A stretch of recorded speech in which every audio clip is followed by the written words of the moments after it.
Bueno, gloria a Dios. ¿Cuántos saben que el Señor es bueno y que para siempre es su misericordia? Yo voy a pedirle que vaya conmigo al libro de los Hechos, tema número 49. Hemos venido desarrollando una serie, se llama Regresando a las sendas antiguas. ¿Cuántos saben que de vez en cuando hay que regresar para volver a agarrar el camino de nuevo? Tema número 49, vamos a estar en Hechos 16. Hechos 16. Cuando lo encuentres, si por favor se pone en pie en reverencia a la palabra del Señor. Hechos 16. El título de hoy es La prioridad de la iglesia. La prioridad de la iglesia. La iglesia, por encima de cualquier institución humana, tiene responsabilidades grandes. ¿Por qué? Porque está batallando por las almas. Por las almas.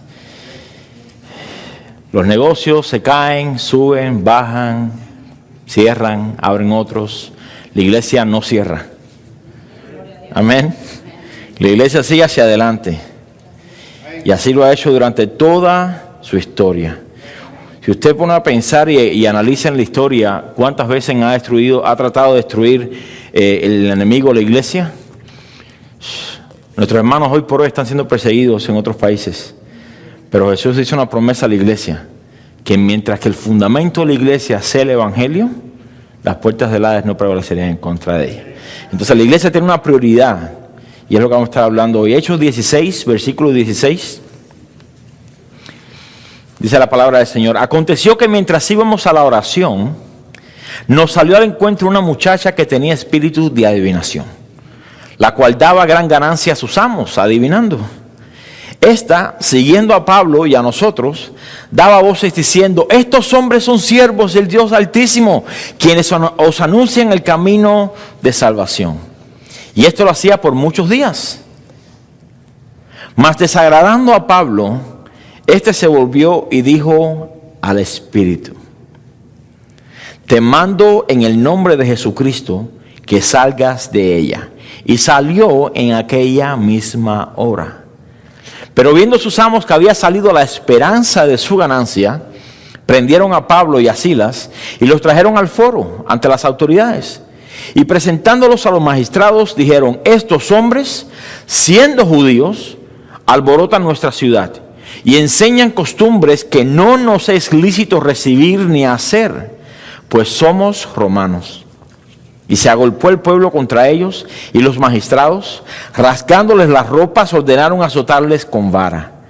Después de haberlos azotado mucho, los echaron en la cárcel, mandando al carcelero que los guardase con seguridad, el cual, recibido este mandato, los metió en el calabozo de más adentro y les aseguró los pies en el cepo. Vamos a orar. Padre, te damos gracias, Señor, por tu bondad para con nosotros, Señor. Gracias porque nos has regalado un día más donde podemos, Señor, reunirnos, congregarnos, cumplir como tu palabra nos manda, Señor. Y Padre, te damos gracias por el tiempo en la adoración y te pedimos, Señor, que este tiempo continúe siendo de adoración y reverencia hacia ti, Señor. Disponemos nuestros oídos, nuestros corazones, nuestras mentes para que tú nos hables, nos ministres, para que tú hagas con nosotros y en nosotros y a través de nosotros como tú quieras hacer. Te pedimos, Señor, que tu nombre sea exaltado en este lugar, que recibas tú la preeminencia sobre todas las cosas. Te lo pedimos en el nombre de nuestro Salvador Jesús. Amén. Amén. ¿Se puede sentar?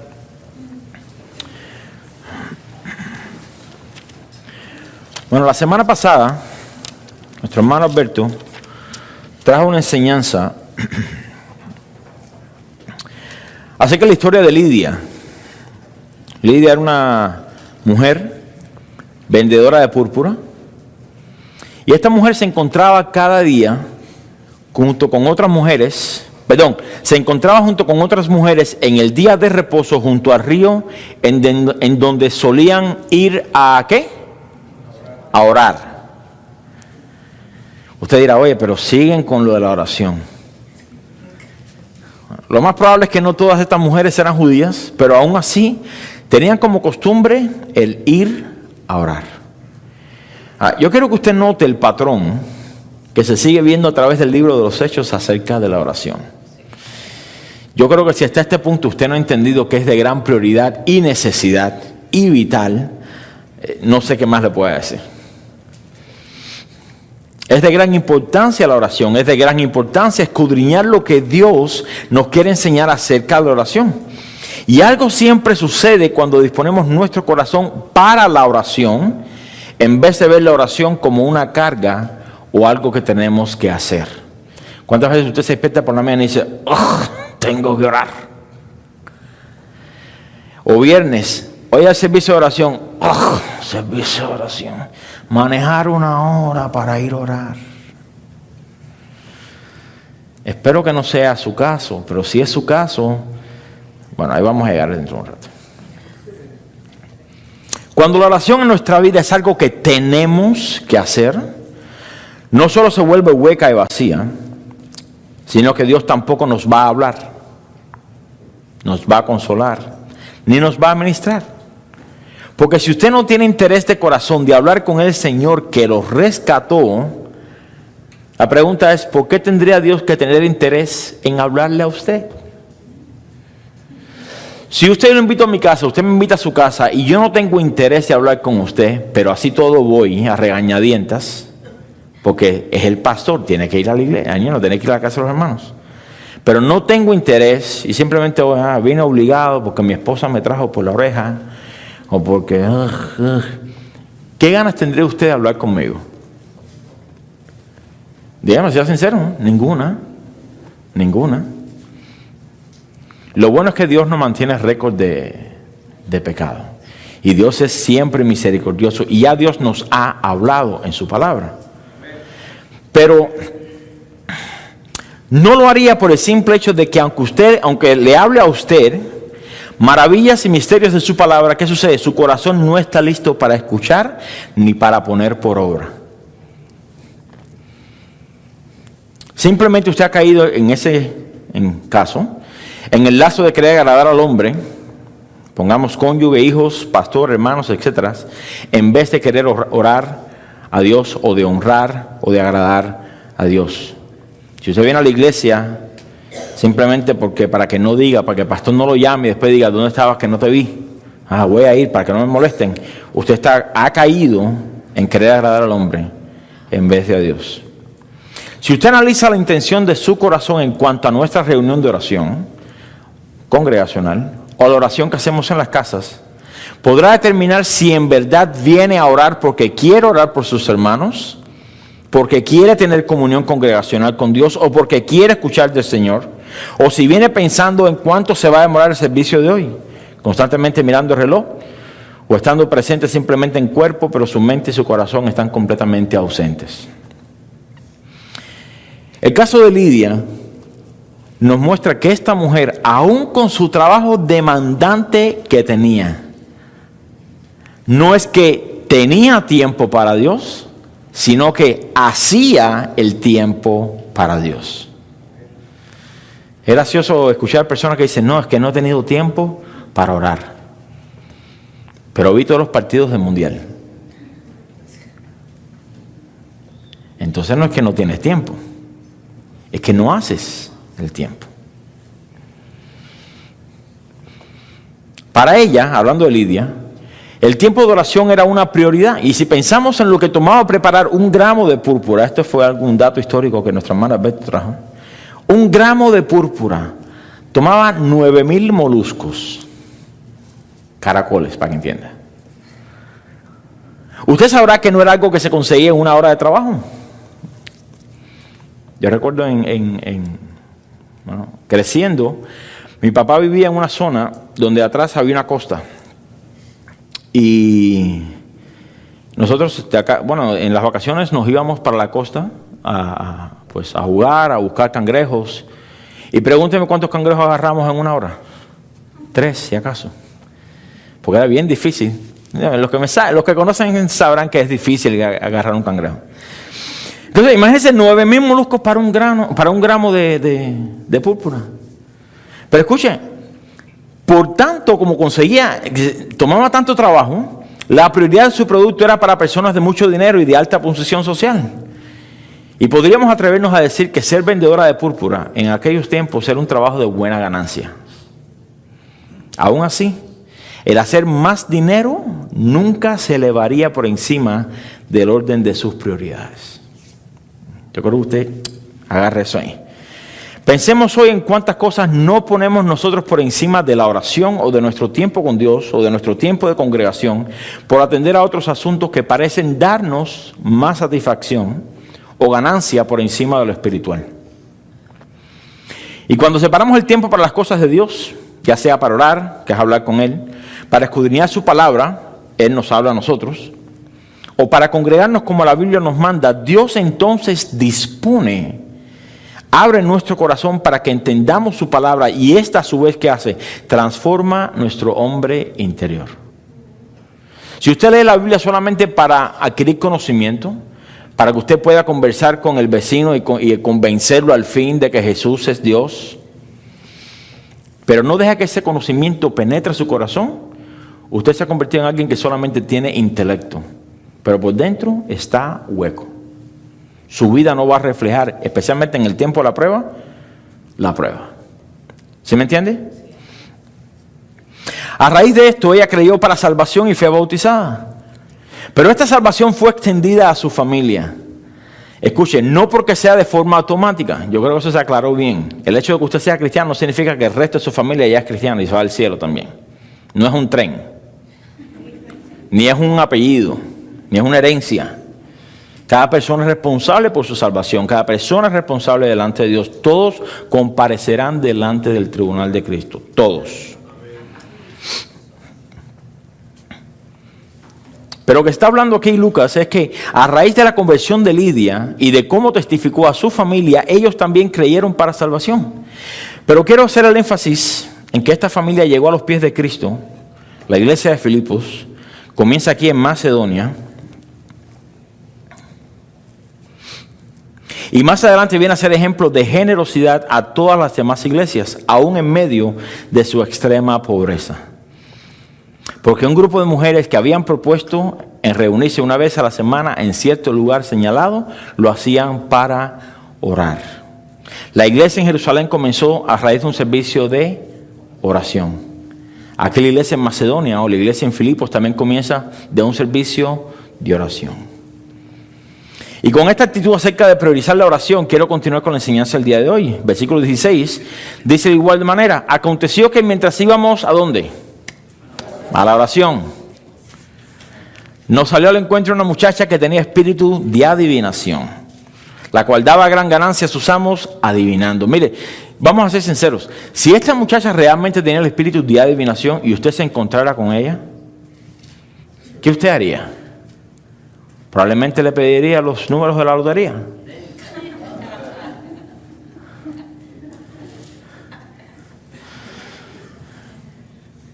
Y después me arrepiento el viernes en la iglesia. Puedo dar más diezmo, no hacer las mentiras de los otros. Acaba de comenzar en Filipos la iglesia del Señor. El apóstol Pablo y los que la acompañan se están quedando en casa de Lidia. Ella dice en la Biblia que si juzgan que he sido fiel al Señor, quédense conmigo. Pero después dice, y los obligó a quedarse con ellos. No sé si realmente había una opción. ¿No? Como decirle a los hijos, me gustaría que por favor te comieras la comida, pero si no te la comes, te estoy dando la opción. Pero mire, se estaban quedando en casa de Lidia y había un gran trabajo que hacer para poder encaminar a este pequeño grupo de creyentes. Por tanto, la prioridad ahora mismo en este pasaje y en cualquier iglesia del día de hoy es ¿qué? Es la oración. Es la oración. Vaya a una iglesia grande, numerosa, y los domingos completamente llena. Si hace un concierto cristiano, completamente lleno. Si hacen servicios de adivinación no, de sanidad, de milagros, etcétera, etcétera, o de profecía, completamente lleno. Servicio de oración, así mismo, 2 o 3. Me parece interesante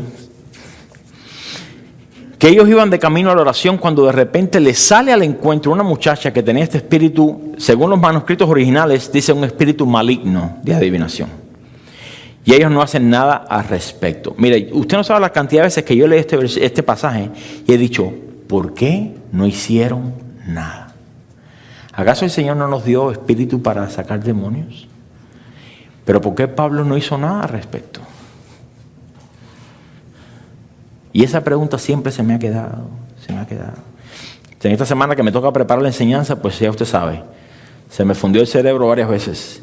Porque no encuentro una lógica del por qué, después de tantos días, es que Pablo entonces le dice al Espíritu, sale en el nombre de Jesús.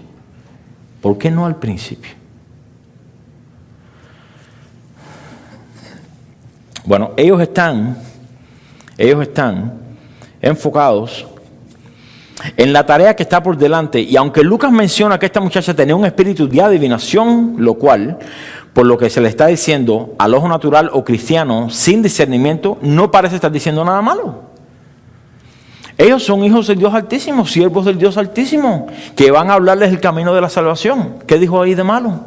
No hay nada antibíblico, no hay una herejía.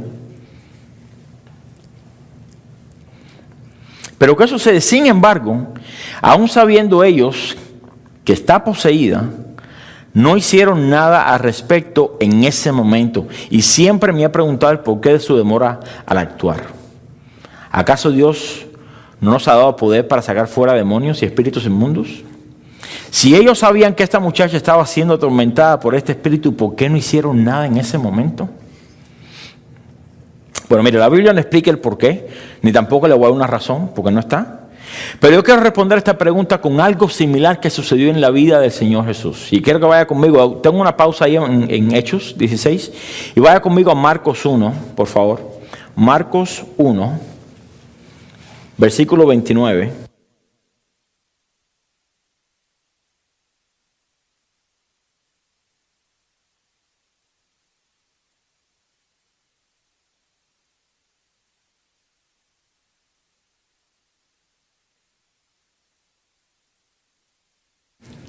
¿Ya lo tiene? Marcos 1, 29. Dice, al salir de la sinagoga, vinieron a casa de Simón y Andrés, con Jacobo y Juan. Y la suegra de Simón estaba acostada con fiebre, y enseguida le hablaron de ella. Entonces él se acercó y la tomó de la mano y la levantó. E inmediatamente le dejó la fiebre. Y ella, ¿qué dice? Les servía. Mira la respuesta a la sanidad. ¿Cuál es? Servir. Bueno, ese es otro tema, ¿no? Vamos a ponerlo en remojo por ahí. Versículo 30 dice, cuando llegó la noche, luego que el sol se puso, le trajeron todos, ¿a cuántos? Todos los que tenían enfermedades. Hicieron una campaña de sanidad. Eso es lo que está diciendo ahí en otras palabras. Y a los endemoniados, campaña de liberación. Y toda la ciudad se agolpó a la puerta y sanó a muchos que estaban enfermos de diversas enfermedades y echó fuera muchos demonios y no dejaba hablar a los demonios porque le conocían. 35. Levantándose muy de mañana, siendo aún muy oscuro. Esto me llamó la atención aquí. No lo pude sobrepasar. Levantándose muy de mañana, siendo aún muy oscuro, salió y se fue a un lugar desierto y allí oraba. Y le buscó Simón y los que con él estaban, y hallándole le dijeron, todos te buscan. Personas que no son cristianas le estaban buscando al Señor, ¿cuándo? En la madrugada bien temprano, porque querían de él ¿qué? Un beneficio. Y vamos a ser sinceros. ¿Cuántas veces nosotros luchamos con buscar al Señor tan temprano en la madrugada porque ya tenemos el beneficio? Versículo 38. Él les dijo, déjame le dice en contexto, 37. Y hallándolo le dijeron, todos te buscan, todos te buscan. Él les dijo, vamos a los lugares vecinos para que predique también allí. La siguiente frase es clave aquí. Porque para esto he venido. ¿Qué vino Jesús a hacer por nosotros? ¿A darnos qué? salvación, vida eterna, perdón de pecados. Ese era el problema principal del hombre y lo es hasta el día de hoy. Hay muchos enfermos, ¿sí o no? El pecado trajo como resultado que enfermedades, muertes, de todo. Pero si el problema principal del hombre es la enfermedad, deberíamos entonces trabajar para tener mejores hospitales. O Dios hubiese enviado un médico, ¿sí o no? Pero el problema principal del hombre siempre ha sido ¿cuál? El pecado. ¿Qué es lo que separa al hombre de Dios? No es Satanás, es el pecado. El pecado. Por tanto y demás, Dios envió ¿a quién? A un Salvador. A un Salvador. Y la prioridad aquí de Jesús, aunque hay todos en la puerta, están tocando, están diciendo que salga, tengo necesidad. Jesús está diciendo, vamos hacia el otro lado a predicar, porque para eso es que yo he venido. Para eso es que yo he venido. Dice entonces el versículo 39, y predicaba en las sinagogas de ellos en toda Galilea, y de paso ¿qué? Y echaba fuera los demonios. Pero la prioridad ¿cuál era? La salvación del hombre. Porque usted puede entrar al cielo tuerto, ciego, sordo, con cáncer, con enfermedades terminales, ¿sí o no? Pero no puede entrar al cielo sin un Salvador. Y eso es la prioridad de Dios, siempre ha sido para el hombre. Y sigue, porque Dios no quiere que nadie se pierda, sino que todos, ¿cuántos? Todos procedan al arrepentimiento. Entonces yo sugiero lo siguiente. ¿Qué tal, regresando a Hechos, qué tal si la razón por la cual ellos, hablando de Pablo y los que le acompañaban, no tomaron cartas en el asunto de esta muchacha con espíritu de adivinación porque estaban priorizando lo que Dios les había mandado hacer? En este caso, fundamental la iglesia de Filipos. ¿Qué tal si ese fue el caso? Mira, si fuésemos nosotros, y más adelante en el libro de los Hechos está los exorcistas ambulantes.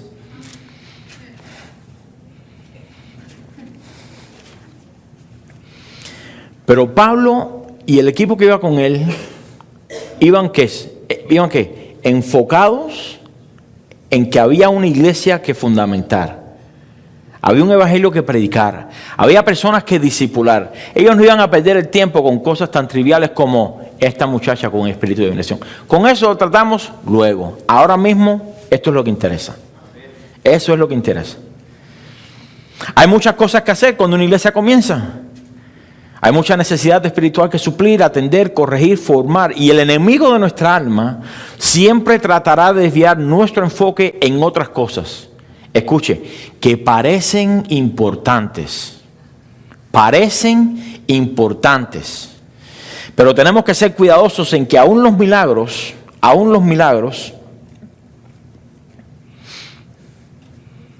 las sanidades y las liberaciones no toman prioridad por encima de la predicación del evangelio. No puede. No puede. Me sorprende cuando las personas, o algunos pastores o predicadores, llámale como le llame,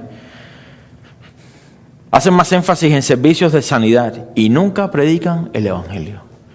Y por eso es que se llena, porque la gente viene buscando lo físico, lo tangible. Pero predican el evangelio y ¿qué sucede? Se van.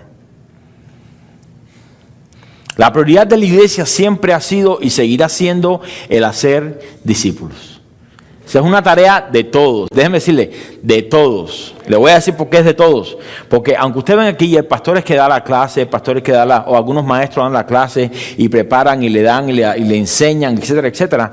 Cuando se viene la formación de carácter, que es el discipulado, Dios usa a toda la iglesia. El hermanito que entró por la puerta de último, recién, convertido, todavía huele a mundo.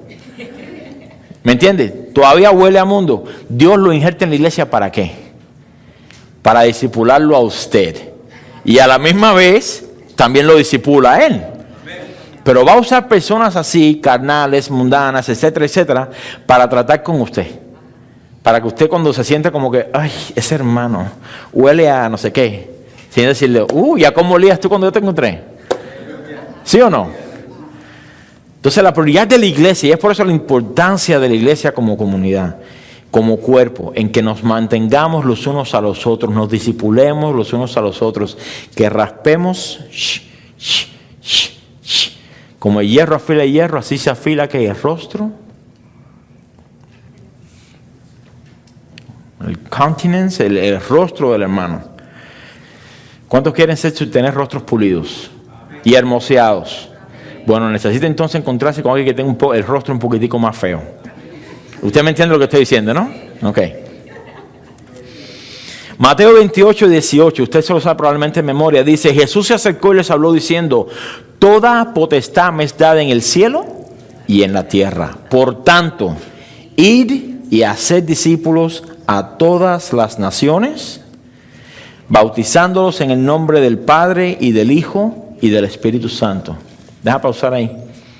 Id y haced discípulos. Hay otros evangelios que dicen ir y predicar a toda criatura, lo cual no está en contrario con esto, pero yo creo que Mateo encierra en más esencia, es ir y ¿qué? Y hacer discípulos. Pero mire que dice el versículo 20: enseñándoles a que guarden todas las cosas que os he mandado. Ahí está hablando de ¿qué? Una obediencia. Enséñalos a obedecer lo que la Biblia dice. La iglesia nunca puede hacer simplemente énfasis en predicar y salvar gente que se llena la iglesia y ya. No, hay que tratar con ellos para que aprendan. Hay que discipularlos para que crezcan, para que desarrollen sus dones, sus talentos, para que entonces cuando Dios los llame a ellos al servicio, puedan decir: heme aquí, envíame a mí. Si no, cuando Dios lo llama a decir: bueno, Señor, el talento estaba lleno de tierra porque lo enterré, porque tenía miedo que la gente, mira, infiel, siervo infiel.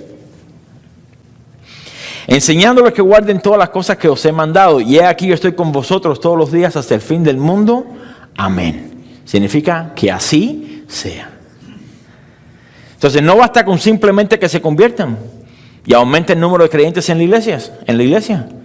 Hay que enseñarles a que obedezcan la palabra de Dios y a que pongan su confianza en el Señor, aún en los momentos más amargos y difíciles, porque de lo contrario, lo que estamos haciendo entonces es plantarlos entre espinos y pedregales. ¿Y qué sucede con esa raíz? Se muere. Cuando llega la prueba, se secan, se mueren. La iglesia debe tener como prioridad, desde un punto de vista amplio, el hacer discípulos, y para eso a veces es necesario dejar de hacer lo que parece correcto o bueno, para entonces hacer lo que es necesario. Se lo voy a volver a repetir. El hacer discípulos, la iglesia debe tener como prioridad, desde un punto de vista amplio, abarcando lo más así, ¿no? El hacer discípulos. Y para eso a veces es necesario dejar de hacer lo que parece correcto o bueno para hacer lo que es necesario. ¿Usted recuerda la historia de Marta y de, ¿cómo se llama la hermana? Y María.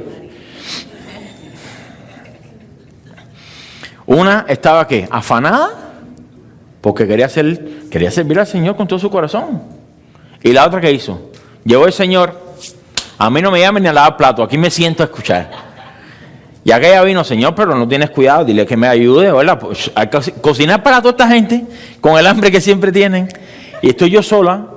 Y eso le dijo: una cosa es necesaria, y María ha escogido la buena parte o la mejor parte. Entonces hay muchas cosas, en el ministerio hay muchas cosas que hacer que son buenas y que son correctas y que son apropiadas. Pero hay que buscar siempre cuál es la necesaria. ¿Qué necesito hacer?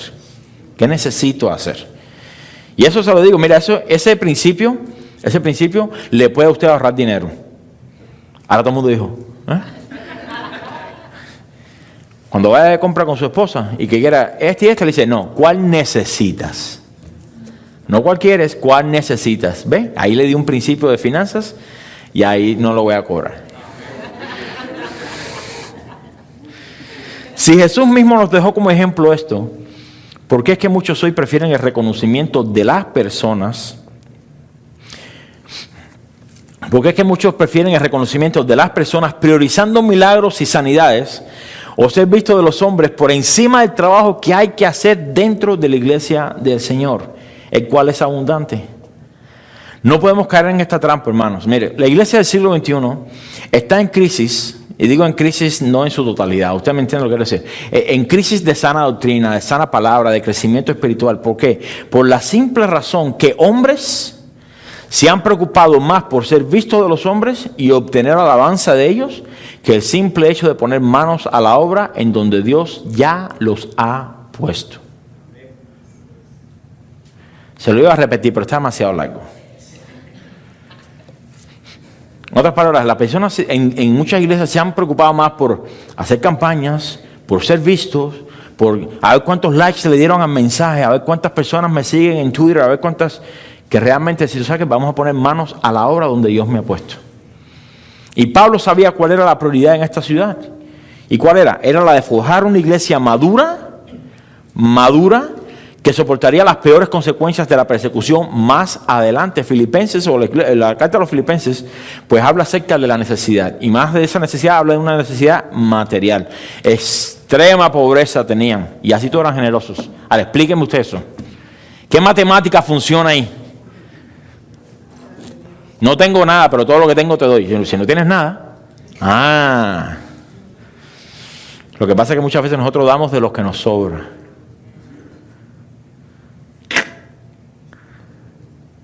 Y no de lo que tenemos. Pero para estar enfocado y mantenernos enfocados en lo que Dios nos ha mandado a hacer, necesitamos primeramente ¿qué? Orar. Orar. La oración nos alinea a la voluntad de Dios. Eso lo decimos aquí a cada rato. No es para decirle a Dios que haga por nosotros o que tiene que hacer o cómo lo tiene que hacer. Es para decirle al Señor, Señor, ¿qué quieres que haga? ¿Cómo quieres que lo haga? ¿Cuándo quieres que lo haga? ¿De qué manera quieres que lo haga? Pero déjeme sugerirle algo. Y esto que sucedió fue de camino a la oración. No estaba ni siquiera en el templo. De camino a la oración. El espíritu de adivinación no se manifestó en la reunión de oración, sino que sucedió de camino. Ahora, estoy seguro que si se hubiera manifestado dentro de la congregación, lo hubiesen mandado a callar, lo sacaban y hacían con él eso, ¿no? Pero, a medida que nos adentramos en este libro de los Hechos, podemos ver cuántas veces han sucedido milagros y maravillas, y más adelante vamos a ver la liberación de esta muchacha, entre tanto que los discípulos van de camino a la oración. Pedro y Juan, el primer milagro que se de la iglesia, iban de camino ¿a dónde? A la oración, cuando sanaron al cojo. Entonces es un patrón. Y yo digo, ¿por qué hay que esperar entonces a la iglesia o llegar a la iglesia para entonces orar por milagros y maravillas? ¿Y por qué Dios no nos usa en el camino? Creo que los discípulos entendían que no solo era suficiente decir, vamos a la oración, sino que la preparación y disposición de sus corazones mientras iban de camino a la oración era el momento más crucial de esa actividad congregacional. Se lo voy a poner en un método deportivo para los que les guste el deporte. Cuando yo recuerdo, yo estaba en la universidad, en el 98, y en aquel tiempo pues se hizo muy famoso, se escuchaba mucho acerca de Michael Jordan. Ustedes conocen ya. Ok. Para mí uno de los mejores, si no el mejor jugador de baloncesto de toda la historia. El hombre estaba súper adelantado con el tiempo. Y uno dice, bueno, ¿será que simplemente pues tiene un don? Puede que a lo mejor tenga un talento innato. Nació tirando. Y recuerdo que vi una entrevista que pasaron en Cuba. Usted sabe, ¿no? Televisión en blanco y negro aquel tiempo. Y él decía, el día del juego es simplemente un resultado de mi preparación durante la semana. Decía, cuando las personas, cuando los compañeros del equipo se van, yo me quedo tirando no sé cuántas canastas extras. Cuando eso, yo me quedo haciendo tal cosa. Él tomó en sí que el prepararse. Entonces, el día del partido era natural, pues, a 50 puntos, 60 puntos. Era normal. ¿Le podemos decir que tenía un talento? Sí. Pero también la preparación tenía mucho que ver. Si usted es profesor o entrenador de un equipo y tiene un jugador que es muy bueno pero que nunca va a entrenar, en el día del partido, ¿usted lo pone a jugar? Usted no lo pone a jugar. ¿Por qué? Pues no importa cuán bueno seas, tú tienes que venir a practicar. Y cuando las cosas del Señor, le estoy dando un ejemplo bien sencillo, ¿no? no es diferente, no es diferente. Si nosotros nos ajustáramos a la preparación espiritual en lo que vamos y esto póngalo no solamente a la iglesia, a su trabajo, a cocinar, a limpiar, a cambiar la seta del carro, y usted va meditando, preparando su corazón para lo que Dios le quiera hablar, Dios puede hacer con usted en ese lugar que no es necesariamente la iglesia, cosas grandes. Pero como usted ha reducido el servicio a Dios a la iglesia, fuera de la iglesia, somos un cero a la izquierda. Y somos luz en medio de la luz. Y en las tinieblas, pues nos tapamos bien para que la gente no nos vaya a criticar. Es por esa razón. Es por esa razón. Estoy seguro que de camino a la oración, ya ellos vendrían orando por el servicio de oración, preparando el caso delante del juez justo para que escuchara sus peticiones y atendiera sus necesidades. La iglesia que apenas comenzaba necesitaba de la dirección de Dios, y esta necesita ser fundada por el poder de Dios, y para poder lograr eso, ellos no podían tener el lujo de simplemente orar o tratar de hablar con el Señor en el servicio de oración. No podían reducir su comunión con Dios a la iglesia. O el pastor viene a visitarnos. No, vamos a poner música cristiana ahora que el pastor viene. Vamos a preparar el ambiente para que... Mire, yo al principio de mi conversión, yo estaba hablando con unas amistades nuestras. Ellos llevaban más tiempo con nosotros en el Señor. Y ellos hicieron una vez un comentario. Probablemente mi esposa no se acuerda, vamos a decir. Donde ellos decían, ¿por qué es que cuando el cristiano se le dice, necesito que vayas a tal lado, o viene una familia a la casa que está endemoniada, o que necesito que ores, la gente empieza, no, déjame ayunar por lo menos 3 días para prepararme? ¿No? La pregunta es, ¿por qué? ¿Por qué no estamos preparados? Imagínese usted en la guerra. Mira, ahora viene el enemigo. No, espérate, que no traje la escopeta. Déjame ir a regresar para... Pero así somos nosotros los cristianos muchas veces, desafortunadamente. Y por eso es que no le abrimos las puertas a los testigos de Jehová. Diga conmigo, es cierto.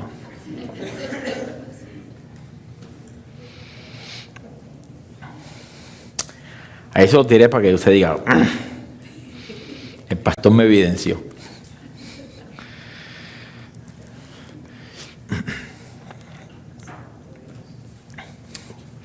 Entonces, ellos no podían tener el lujo de simplemente orar o tratar de hablar con el Señor en el servicio de oración, sino que dependían de una comunicación constante. La pregunta es, ¿cómo es su preparación para el servicio de oración? Hablando de manera congregacional nosotros aquí. Cuando viene el viernes corriendo por encima del exceso de velocidad, no voy a mirar a quién, para llegar a la iglesia, es bueno que llegue a tiempo, gloria a Dios, pero no podía llegar a tiempo y también preparado. Una pregunta, ¿no? ¿Espera usted llegar a la iglesia para entonces preparar su corazón para el servicio a Dios? No creo que el aire acondicionado esté funcionando, así que yo lo bajé. Así que dígale a su esposo que le haga. ¿Espera usted llegar a la iglesia para entonces preparar su corazón para el servicio a Dios? ¿Es ese su caso en cuanto a los servicios de adoración los domingos? Mire, le insto a lo siguiente. De camino a la oración, especialmente aquellos que vienen de lejos, tienen bastante tiempo. De camino a la oración, antes de llegar, trate de preparar su corazón. No es que venga orando, Señor, yo te pido por... No cierre los ojos. Está manejando, por favor. Pero es preparar el corazón. Y que antes de llegar usted prepara su corazón. Trate entonces de sensibilizar su espíritu con el Espíritu de Dios. Trate de simpatizar con las necesidades y peticiones de los hermanos. Señor, si yo estuviera en esa situación, ¿qué haría yo?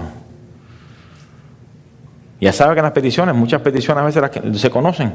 Señor, fulano de tal está pasando por esta situación. Wow, si fueran mis hijos, ¿qué haría yo? Y trate de que su corazón sea al menos tratar de entender, ponerse al mismo nivel con el del hermano. Y así como usted ore por la situación del hermano, ya no es de manera superficial. Señor, pues bendícelos, ¿no? No. Empieza entonces a llorar con el que llora y se goza con el que se goza. ¿Sí o no? Entonces, por eso es parte de un proceso. Trate de simpatizar con las necesidades. Trate de poner a un lado las cargas del día o las necesidades materiales o físicas que pueda tener. Al fin y al cabo, ya Dios las conoce. Todas. Pero trate de enfocar sus sentimientos, su afecto, su fuerza, su enfoque en ser uno con el Señor. Y usted se sorprenderá, el iPad se me sigue apagando, no sé por qué. Usted se sorprenderá lo que Dios pueda mostrarle en esa preparación. Y haciendo esto, usted ya llegará a la congregación con otra perspectiva de servicio. Créamelo. Usted viene ya listo. Señor, pastor, ¿qué quiere que haga? Dígame qué quiere. En vez de, hermano, ¿me puede?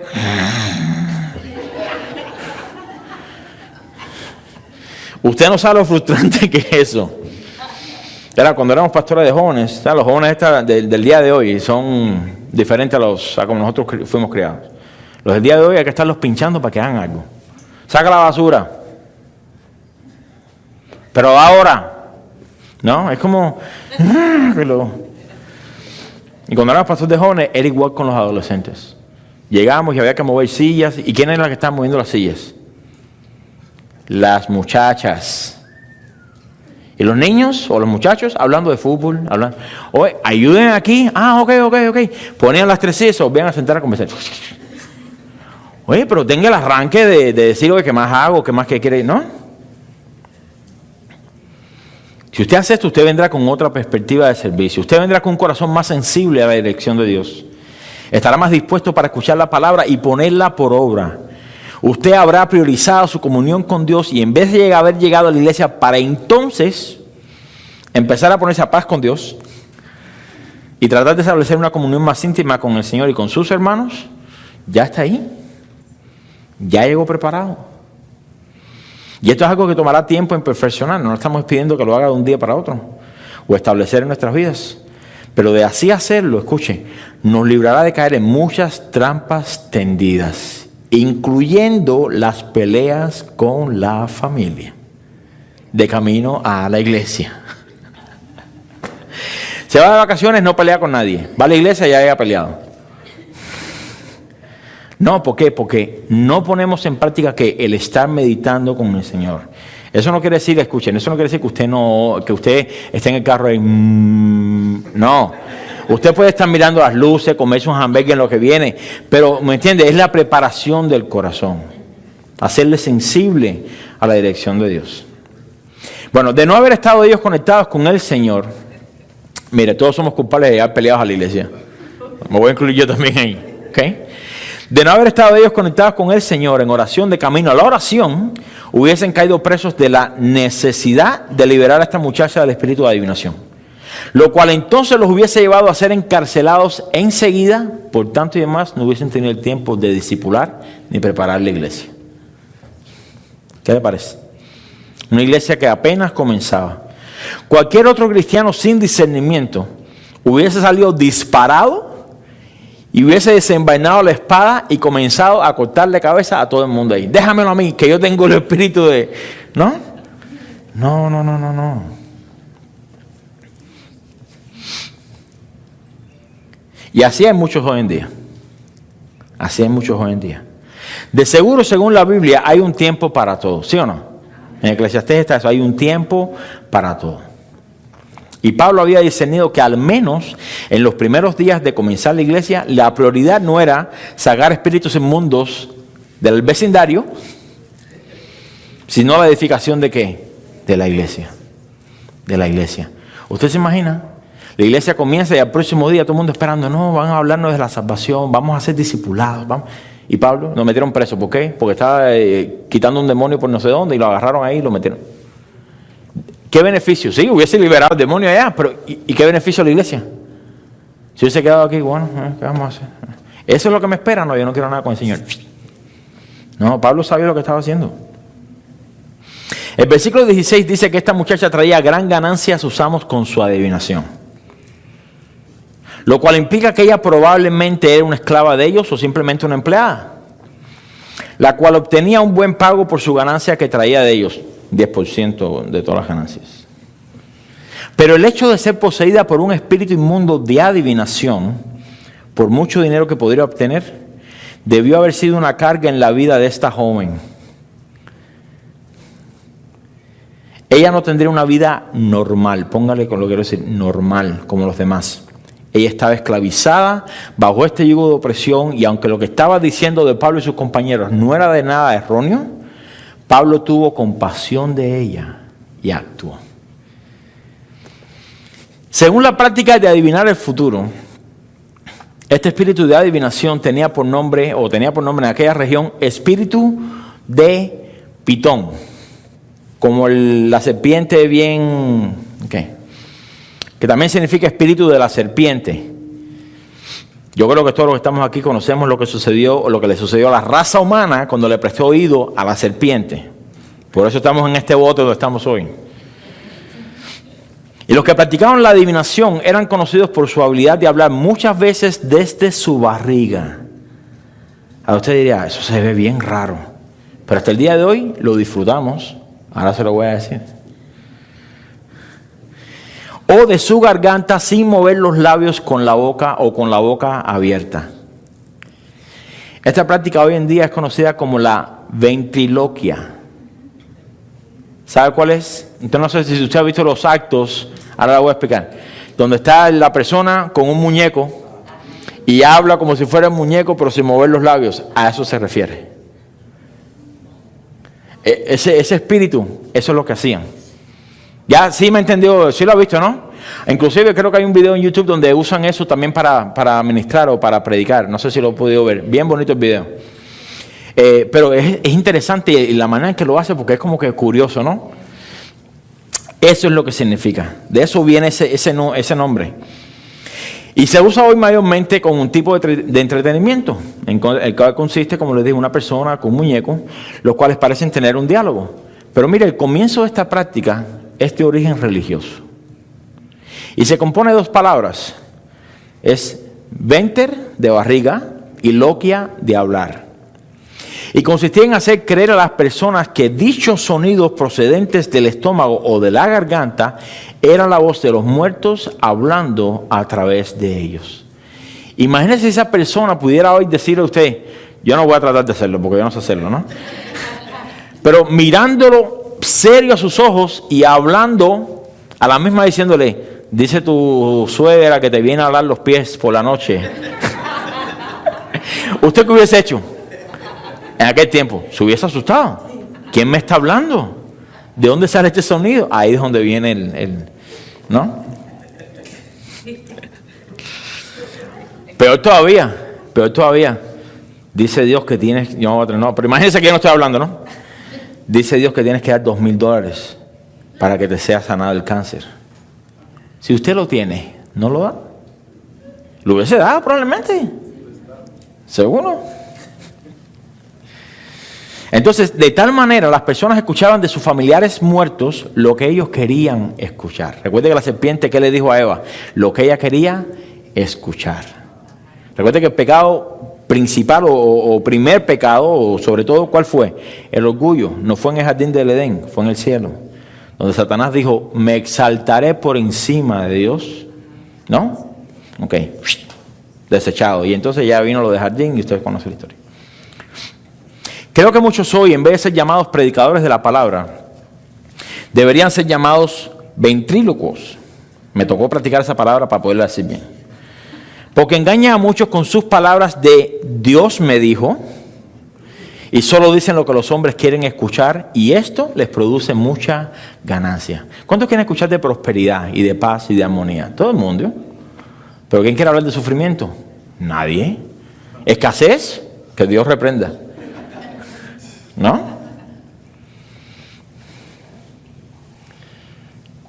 Al parecer a Pablo no le molestó lo que esta joven estaba diciendo de ellos, porque en realidad, al tener muchas personas que creían lo que ella decía, ella estaba indirectamente guiando a las personas a escuchar lo que ellos tenían que decir. En otras palabras, escuchen lo que estos hombres tienen que decir, porque ellos le mostrarán el camino de la salvación, ya que sirven al único Dios Altísimo. no estaba diciendo nada malo. No estaba diciendo nada malo. Pero lo que le desagradó a Pablo no era lo que estaba diciendo, sino el estado espiritual en el cual ella se encontraba. El versículo 18, regrese conmigo ahí, Hechos 16, 18. Dice, y esto lo hacía por muchos días. Esto de decir, estos son hijos de Dios. Y esto lo hacía por muchos días. Mas desagradando a Pablo, este se volvió y dijo al Espíritu, te mando en el nombre de Jesucristo que salgas de ella. Y salió en aquella misma hora. La palabra que queda conflicto aquí es la palabra desagradando. Porque para nosotros la palabra desagrado es qué cosa, es repugnar, es evitar, es molestar, es cansón, ¿no? Pero esta palabra en el griego es la palabra diaponeomai, la cual significa dolorosamente angustiado, profundamente entristecido. No sé si usted ha tenido la oportunidad de ver a alguien o presentar a alguien que está bajo el efecto de una droga o de un espíritu y que usted sabe que esa persona no tiene ningún tipo de esperanza, que por eso ella misma no puede hacer absolutamente nada. ¿Cómo usted se siente? Se siente impotente. Mira, es más, nuestras esposas a veces le da dolor de cabeza. ¿Y cómo usted se siente a veces? Impotente porque no sabe qué hacer. Las aspirinas no hacen nada. El Alís tampoco hace nada. Te está diciendo, mi amor, me duele la cabeza, no sé qué hacer. Y uno está como que lo que quiere es agarrar la pared y darle. De verdad se lo digo. Y si es solamente con un dolor de cabeza, imagínese una persona que ha sido o que está siendo poseída por un espíritu inmundo. Como el semblante cambia, todo cambia. Entonces, esto fue algo que Pablo lo tocó y por esa razón ya Pablo se cansó. Ya Pablo dijo, ¿sabes qué? Vamos a terminar el jueguito de... Entonces, a él no le importaba lo que le dijeran de él. A él no le importaba si lo azotaban, si lo traicionaban, si lo abandonaban, si lo apedreaban. Lo que lo consumía a él era la condición espiritual de las personas. Y por tal razón, pasados muchos días, no aguantó más la condición de esta muchacha y se volteó hacia donde ella estaba y le dijo, ¿a quién? Al espíritu, no a la muchacha. Nuestra lucha no es contra carne ni sangre. Efesios 6. ¿Okay? Le dijo al espíritu, te mando en el nombre de Jesucristo que salgas de ella. Y la Biblia dice que en esa misma hora, ¿qué hizo? El espíritu inmundo salió. Y yo pienso, ¿cuántas veces no estamos en iglesia, en servicios de liberación, donde la gente pierde la voz, gritando al espíritu que salga? Se meten 4 horas dando. Vamos a atar, vamos a atar, vamos a atar. Y ahí usted le hace un lacito y el enemigo vuelve a zafar. Y usted vuelve a hacer un lacito y el enemigo le vuelve a sacar el lazo. Es más o menos como nuestra liga, molesta aquí bastante, que a cada rato viene y me zafa el cordón de zapato. Algo así. Parece que ese fuera el nudo que usaron para atar al demonio.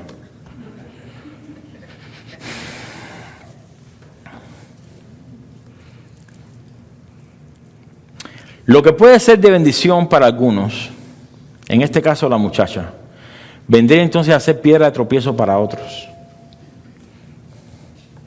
En este caso los amos de ella. Y yo quiero que usted considere que cuando Dios lo bendice a usted, o cuando Dios lo bendiga a usted, no dude que esa misma bendición sea de tropiezo para alguien más. Mire, le voy a dar un ejemplo sencillo. No creo que ha pasado aquí, espero que no haya pasado, pero no me sorprende si ha pasado. Estamos orando por sanidad, para que el Señor sane a fulano, a mengano, a ciclano. Se hace a veces un llamado, los enfermos pasan al frente, se oran por ellos. Hay algunos que son sanados, hay otros que no. Pero si su actitud es decir, no sé por qué Dios sanó a fulano de tal, a fulana de tal, y a mí no. Yo doy diezmo en la iglesia, yo llego temprano, yo hago esto, y esa persona a veces ni viene. Porque lo que fue de bendición para ellos puede que sea de piedra de tropiezo para usted. Por eso es que si usted no está conectado con Dios en la oración y preparado, cuando eso suceda, usted se va a la iglesia. No, me voy de aquí porque aquí Dios no me sana a mí. No, si Dios no la tiene agarrada con usted.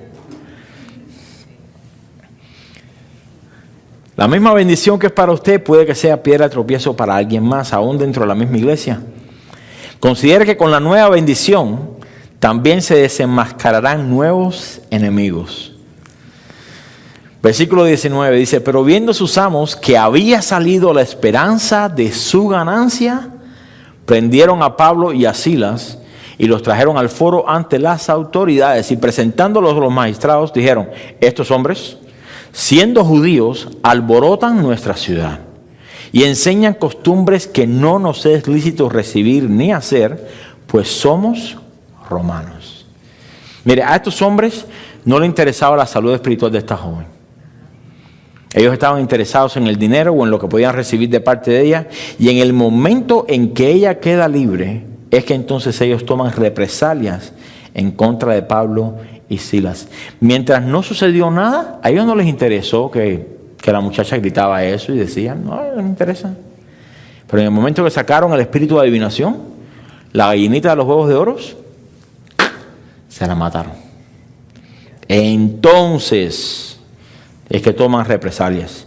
El Dios verdadero había derrotado una vez más al Dios Mamón, entienda eso, al Dios del dinero. Este pasaje puede servirnos a nosotros hoy para comparar nuestra propia vida.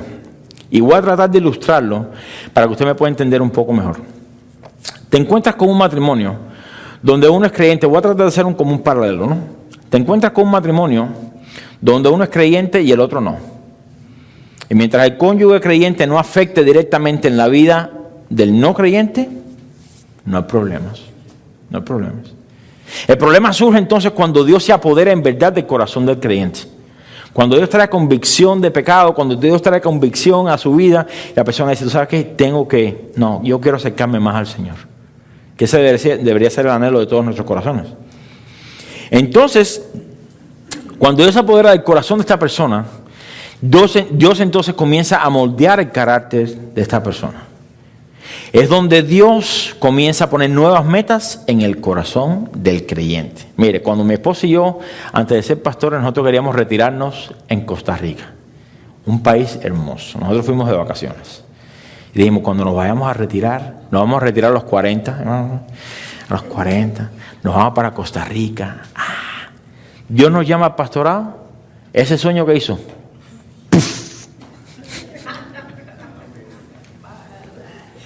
pero no nos dolió, porque ambos estamos enredados en este asunto. Pero si hubiese sido al revés, si ella hubiese sido la espiritual y yo el decir: no, yo me quiero aferrar, yo para Costa Rica. Y ella me dice: no, pero que la iglesia. ¿La iglesia de qué? Nuestro retiro primero. Ahí es donde empiezan los problemas, porque Dios está obrando entonces en el corazón de ella y yo estoy endureciendo el mío. Empiezan a cambiar las metas del corazón, donde lo que antes hacían juntos, aunque era malo, ya por convicción del Espíritu Santo, el creyente no lo puede hacer. Entonces el Dios del dinero ya no es prioridad para él. Pero el no creyente, como no lo entiende, muchas veces se convierte en el enemigo número uno de su cónyuge y es capaz hasta de poner el resto de su familia, aún de sus hijos, en contra del otro cónyuge. Ellos toman la misma actitud que los amos de la joven tomaron. Mientras no le afecte directamente a ellos no tienen problema. Es cuando son afectados que la guerra empieza.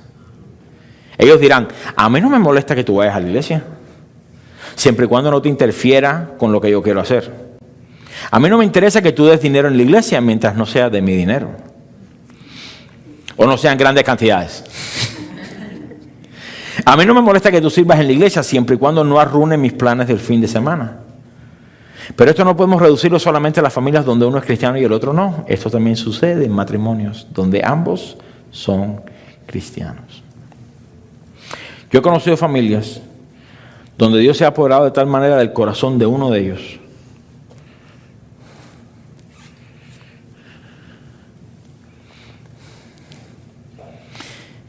ya sea del esposo o de la esposa, y el deseo de consagrarse más para las cosas del Señor, servir de una manera más incondicional y sacrificial a la iglesia, quizás comprometerse más de manera financiera con la iglesia o de ser más intencionales en la enseñanza de la palabra a sus hijos, donde esto ha causado grandes conflictos entre ellos. Y la palabra que siempre sale a la luz es radical. No hay que ser tan radical. No hay que ser tan religioso.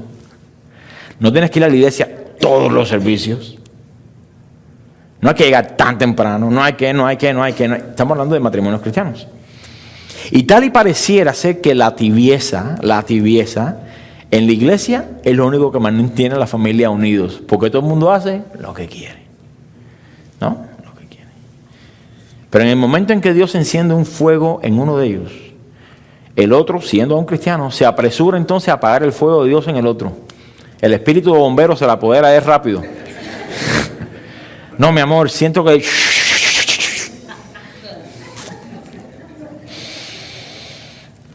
Voy a ir un poco más allá. ¿Qué tal cuando nuestros hijos son aquellos que llegan a ser más sensibles para las cosas de Dios y usted como padre no lo quiere entender y simplemente aplica la vara de la autoridad y lo apaga de igual manera? ¿Qué tal entonces? Papi, mami, el Señor me habló el domingo, o me habló el viernes, o me habló el lunes, o me habló donde sea, y yo quiero acercarme más al Señor, y yo quisiera aprender más del Señor, y yo quisiera ir a tal actividad, yo quisiera ir al servicio, yo quisiera... No. Tú vas con nosotros, vamos. No hizo lo mismo. Lo mismo hizo. ¿Qué tal cuando son nuestros hijos los que nos llaman la atención en cuanto a lo que estamos haciendo mal y simplemente los mandamos a callar porque no nos gusta que nos corrijan? Ven acá. Y eso no fue lo que dijo el pastor el otro día. ¿Por qué tú estás haciendo eso? Cállate, muchacho. Aquí yo soy el hombre de la casa.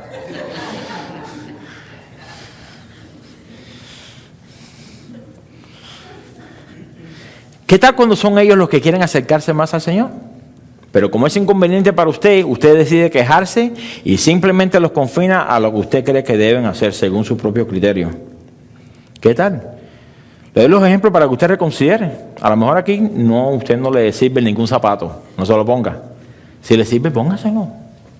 Póngaselo. Esto nos afecta a todos y a todos nos sucede. A todos nos sucede. Mire, el orgullo dentro de uno está ahí presente, vivito y coleando. Bien vivo anda ahí, ¿eh? ¿Alguien ya terminó de exterminar el orgullo en su vida? Por favor, levante la mano. Yo le voy a hacer una historia. Bueno, yo creo que se la conté una vez. Venía una vez de camino con mi hija y ella me está hablando de sus amiguitos en la escuela. Ella le llama a todos sus amiguitos, amiguitos. Aún a aquellos que no eran tan amiguitos de ella. Y yo recuerdo que ella me estaba contando que en la escuela que la habían tratado así, que la niñita le había dicho aquel, que el niñito le había dicho no sé qué. Y uno como padre pues enseguida se comienza como que a exasperar, ¿no? Y yo recuerdo que yo le dije, yo me acuerdo que yo le dije, ¿pero por qué tú dices que son tus amigos? Esos no son tus amigos. Y ella me dijo, Dari, son mis amigos. Claro, yo el pastor de la iglesia, le digo, no, esos no son tus amigos. Me dice ella, ¿acaso Jesús no dijo que Judas era su amigo? Y yo me quedé como diciendo, ¿qué digo? Tengo que decir algo espiritual para defenderme, ¿no? Y yo le dije, no, eso lo dijo cuando estaba en la mesa, que dijo, no, un amigo me va a traicionar, pero ya después dice, no. En el jardín, cuando vino a él, le dijo, amigo, con un beso me traicionas. No tuvo otro remedio que decirle, tienes razón. Pero le voy a decir una cosa, le luché al principio porque yo no quería perder. Pero ella lee su Biblia y ella sabe lo que está hablando. Y le dije, tienes razón, yo me equivoqué. Olvídate el consejo que te di. ¿No? Qué bueno cuando nuestros hijos reconocen, ¿no? Y eso es algo, no porque está aquí ella, ¿no? Pero cuando ella cree que está correcta, no, para sacarla de ahí. ¿A quién habrá salido? Me ayudan. Salió a mí. Pues si acaso están pensando, bueno, ¿será la pastora? No, sale al pastor. La queja que presenta entonces, si ese es el caso, por lo general a su familia, si este es su caso, es la misma que la de estos hombres. Esta mujer que tengo, este esposo que tengo o estos hijos que tengo, ahora siendo cristianos, están alborotando mi casa. Y quieren enseñarme costumbres de su Dios que yo no estoy acostumbrado a hacer, porque yo soy, y ahí deja un espacio, ¿no? Ahí se le pone, porque yo soy cubano, porque yo soy hombre, porque yo soy así, porque yo soy no sé qué, porque yo soy no sé cuánto. Ninguna de esas excusas es válida delante de Dios. ¿Amén? En medio de la persecución, en medio de la lucha y en medio de las dificultades, aunque sea en el hogar con la familia, siempre tenemos dos opciones a tomar. O decidimos serle fieles al Señor y pararnos firmes en su palabra, o cederemos al cónyuge y trataremos de estar a paz con él. Usted no sabe la cantidad de veces que he visto matrimonios poner al Señor a un lado por el simple hecho de estar a paz o falsa paz con su cónyuge. Nosotros los ministros, escuche, también somos tentados a veces a hacer lo mismo. A veces preferimos o estamos inclinados a estar a paz mejor con los miembros de la iglesia y no tener que decirle lo que no quieren escuchar o lo que no quieren oír. Y a veces tendemos como que... Pero Dios nos llama a hacerlo. Es nuestro trabajo, es nuestro trabajo. Y es el trabajo de toda la iglesia, no solamente de aquí para allá, sino entre cada uno de nosotros. La disciplina y el discipulado es, como les dije al principio, tarea de todos. No, fulano está allá afuera, no, el pastor que le diga, no, si está haciendo algo mal, ve y dile que está haciendo algo mal. Si usted ve a alguien que va caminando de camino a un lugar donde se va a caer un hueco, ¿qué va a decir? No, deja buscar al pastor para que el pastor le diga. No, usted le va a decir. Usted le va a decir. Nosotros los ministros también somos tentados a veces a querer estar a paz con los hombres en vez de con Dios. Y la Biblia nos muestra un caso donde fue así. Vaya conmigo rápido. 2 Timoteo 3:10, por favor. 2 Timoteo 3:10. En lo que llega ahí. Timoteo era un pastor joven. No tenía mucha experiencia y la presión de las falsas doctrinas se estaba tratando de entrometer en la iglesia.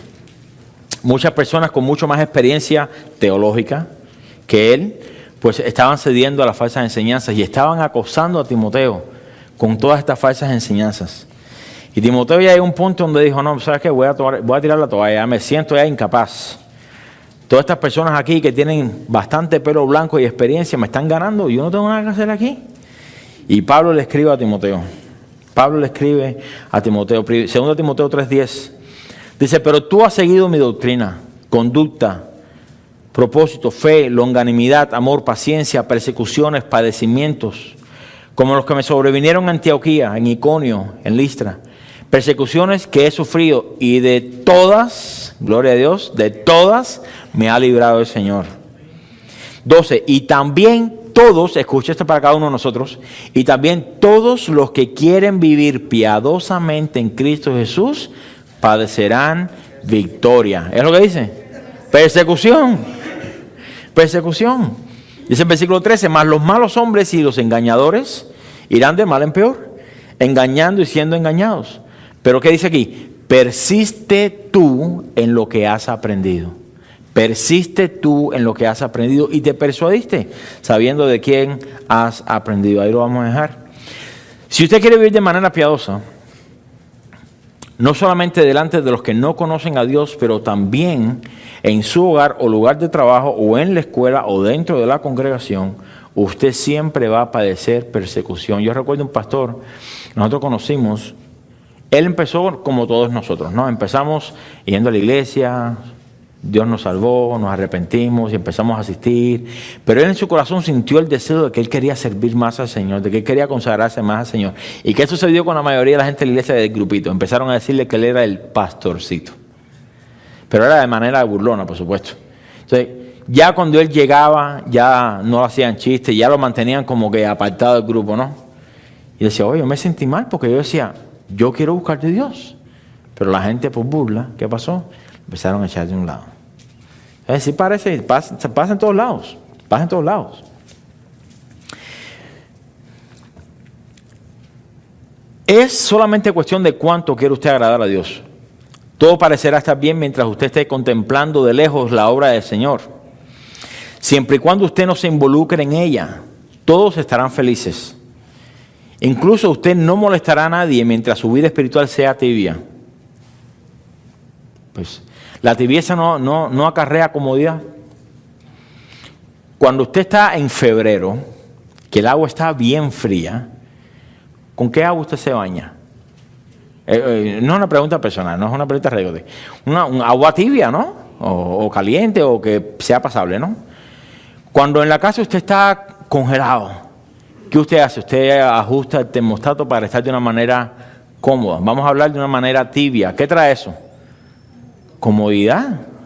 Usted se siente en un sofá. Mire, le voy a decir una cosa. Hoy domingo, Después que usted almuerce, se siente en el sofá y ¿qué le va a pasar?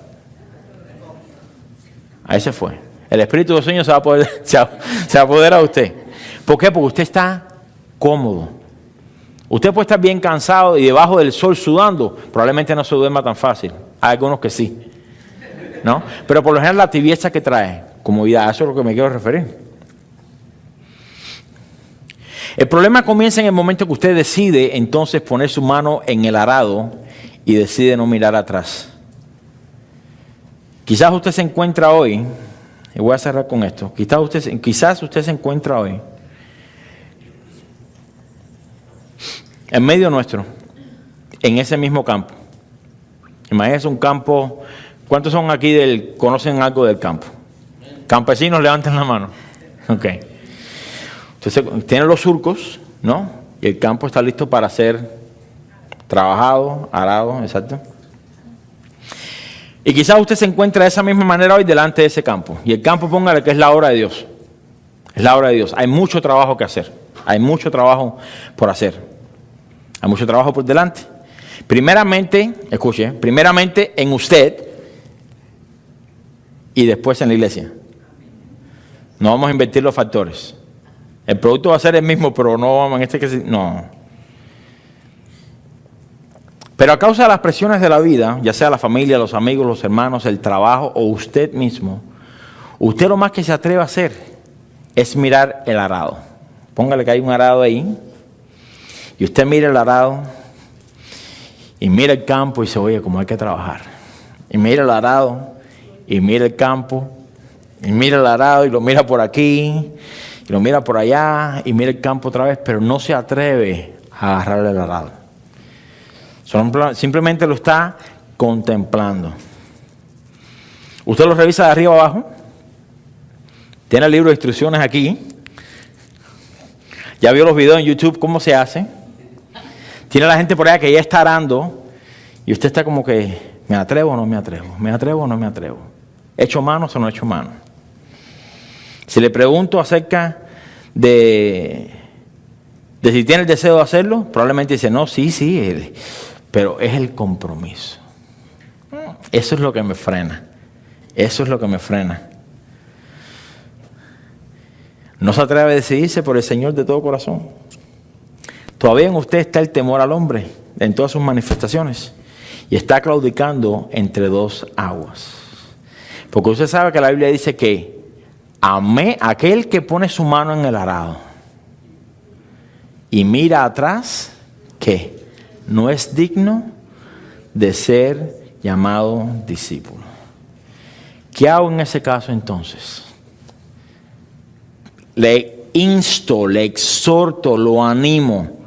Ponga las dos manos en el arado. Súbase arriba del arado.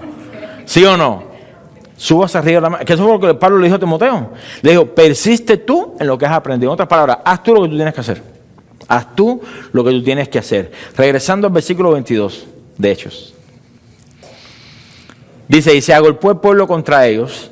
Déjame ir un poco más. Y se agolpó el pueblo contra ellos. Y los magistrados, rasgándole las ropas, ordenaron azotarles con varas. Después de haberles azotado mucho, los echaron en la cárcel, mandando al carcelero que los guardase con seguridad, el cual, recibiendo este mandato, los metió en el calabozo de más adentro y les aseguró los pies en el cepo. Definitivamente estas personas tenían gran influencia sobre las autoridades de su región. Quizás ellos donaban dinero de su ganancia a las autoridades, aunque de seguro no lo sabemos. Pero cuando vemos la severidad con la cual actúa en contra de ellos por hacer un bien, nos damos cuenta que detrás de todo esto está ¿quién? Satanás.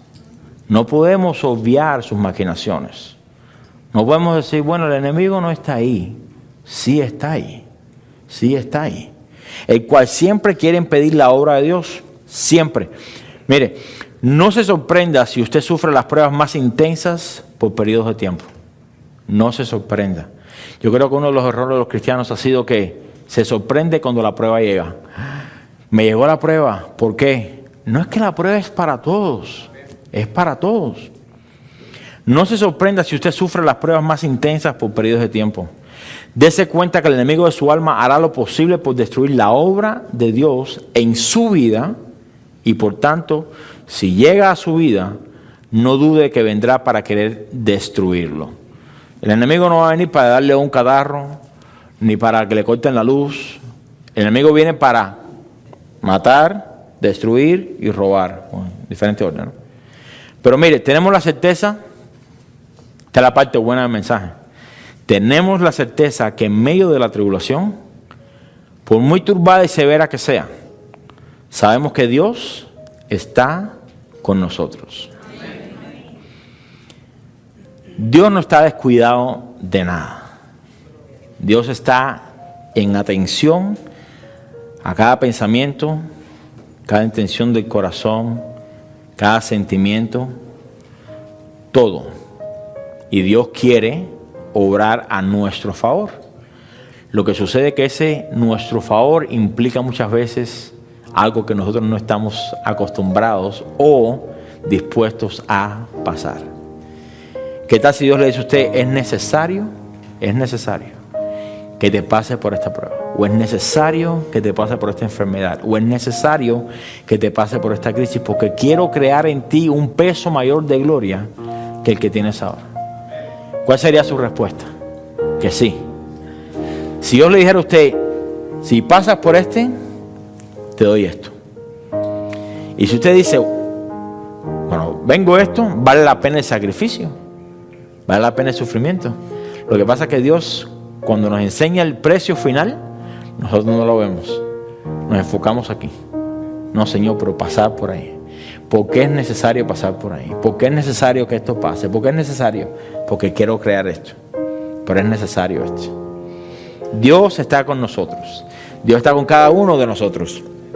Y algo peculiar sucede en nosotros en medio de la presente tribulación. Por lo tanto, nuestro trabajo, ¿cuál es? Persistir, y Dios se ocupará de hacer su parte. Usted haga su parte, sea fiel con Dios en su parte. Dios hará la parte que le corresponde a Él y Él siempre es fiel. Siempre es fiel. Si como iglesia nos preocupamos más por el carácter de las personas que Dios nos confía para que sean fieles discípulos, ¿quiere que le diga algo? En verdad no interesa por qué tribulación esté pasando. Dios lo preservará hasta el final.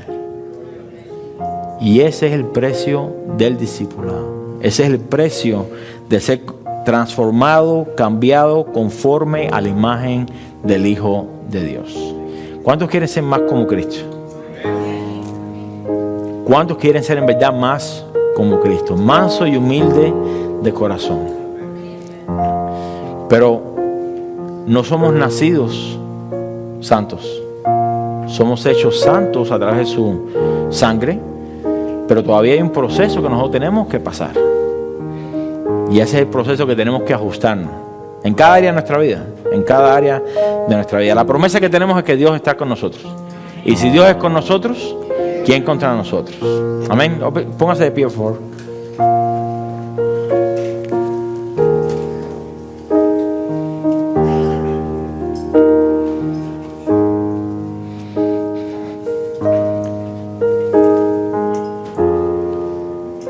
Definitivamente Dios ha encomendado a la iglesia, a toda la iglesia, a ser discípulos a todas las naciones.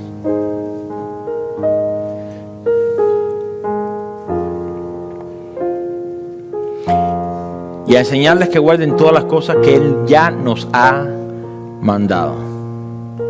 Cuando pensamos estos versículos, pensamos por lo general en personas a alcanzar, ir y hacer discípulos. Y a veces no pensamos en aplicar este pasaje a nosotros. Debe preguntar, Señor, ¿qué quieres enseñarme que tengo que guardar? ¿Cuáles son las cosas en tu palabra que tú me dices que tengo que guardar? ¿En qué áreas necesito ser discipulado aún más, preparado aún más, confrontado aún más? Porque esto no es solamente de aquí para allá, es de aquí para aquí. ¿Sí o no? La Biblia, cuando la aplicamos, no podemos aplicarla para allá, tenemos que primeramente aplicarla para acá. Cuando hace el efecto aquí, entonces nuestra palabra sale con amor, con sazón, sale para edificar, ¿sí o no? Pero si primero no está aquí, lo que sale para allá va a ser para destrucción. Jesús claramente dijo que lo que contamina al hombre no es lo que entra, sino que lo que sale, porque del corazón sale. ¿Sí? Entra la información, la procesamos a través del Espíritu Santo y de la palabra. Señor, ¿cómo quieres que haga? Ah, ok, entonces vamos. Pero si le damos rienda suelta a los sentimientos, estamos fritos en el buen cubano, completamente.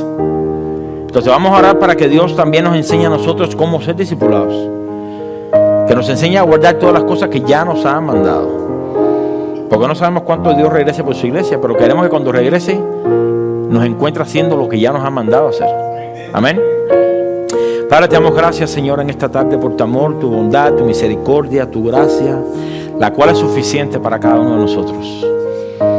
Yo te doy gracias por este tiempo, Señor, en tu presencia, delante de la congregación, Señor. Y te pido que tu palabra aquí enseñada en esta tarde cause el efecto no solamente en ellos, sino también en mí, Señor.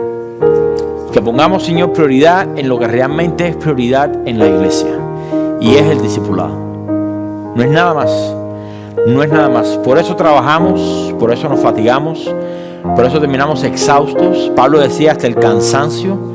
Es para hasta que Cristo sea formado en cada uno de nosotros. Hasta dolores de parto, Señor, a veces el ministerio es. Pero es con la intención de que tú seas formado, Señor, en cada uno de nosotros. De que nuestros caracteres sean transformados, cambiados, ajustados conforme a tu perfecta voluntad y en tu perfecto tiempo. Yo te pido por la congregación, Señor, en esta tarde, que, Señor, que tú los bendigas. Y que pongas en cada uno de ellos, desde el más pequeño hasta el más adulto, el deseo de ser discipulado, de verdaderamente sentarnos a tu mesa para que tú trates con nosotros y nos hagas conforme a tu perfecta voluntad, sabiendo, Señor, que si nos rompemos en el proceso, estamos aún en tu mano y tú nos harás aún mejor. La gloria será mayor en nuestras vidas porque estamos en tus manos y tus planes para con nosotros se cumplirán y tus promesas para con nosotros en Cristo Jesús son sí y amén. Tenemos, Señor, la convicción de que si tú estás con nosotros, ¿quién contra nosotros? Así que yo te pido en esta tarde, Señor, que a cada uno de mis hermanos aquí, tú pongas en nosotros el deseo de verdaderamente ser transformados conforme a la imagen de tu Hijo Jesús, Señor. Es la petición de nuestro corazón. Ayúdanos, fortalécenos y dirígenos, Señor. Te pedimos todo esto, Padre, en el nombre poderoso de tu Hijo Jesús. La iglesia dice amén, amén. Gloria a Dios.